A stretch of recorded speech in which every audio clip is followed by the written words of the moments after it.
এখন বহলা ঠাই বুলি কয়, বিল বুলি কয়, বহলা বিল। তাত ৰাতিপুৱা 5টামান বজাতে গঁড়টো ওলাইছিলে। আমি দেখিছিলোঁ, তেতিয়া মানুহবিলাকে হুলস্থুল কৰিছিলে যে গঁড় ওলাইছে। তেতিয়া চাবলৈ আহিলোঁ। চাবলৈ আহোঁতে ধৰক মহলে চোঁচা মাৰি গৈছে বাৰু, অন্য একো মানুহ চানুহলৈ চোঁচা মৰা নাই বাৰু। এতিয়াও এই পথাৰৰ মাজতে আছে, বাও ধানৰ তলিত ঘূলি লৈছে, খাইছে, শুইছে, দৌৰিছে, সেনেকুৱা কৰিছে। মহৰ লগত যুদ্ধ কৰিছে, তেনে চোঁচা মাৰি গৈছে আৰু মহলে। তাৰপিছতে বন বিভাগৰ মানুহ ৰাতিপুৱা আহিলে, 4টামান বজাতে আহিছে বাৰু। খবৰ পাই লগালগ আহিছে, আহি আছেহি। আগত ওলোৱা দেখা নাই আমি জন্ম হ'ব পৰা, কিন্তু হাতী ওলাই বুলি জানো বাৰু, আগৰ পিছে আহিছে বাৰু। গড় নাই দেখা।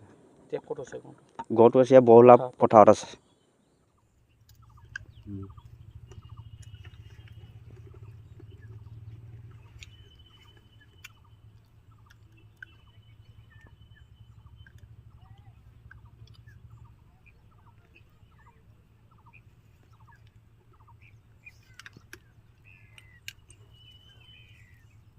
ধুনীয়া আহিব।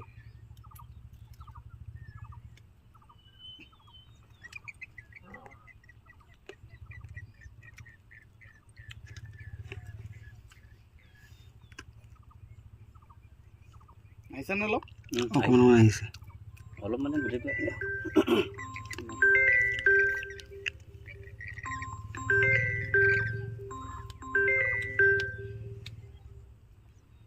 গোটেইফালে চাইছে। হেল্ল'।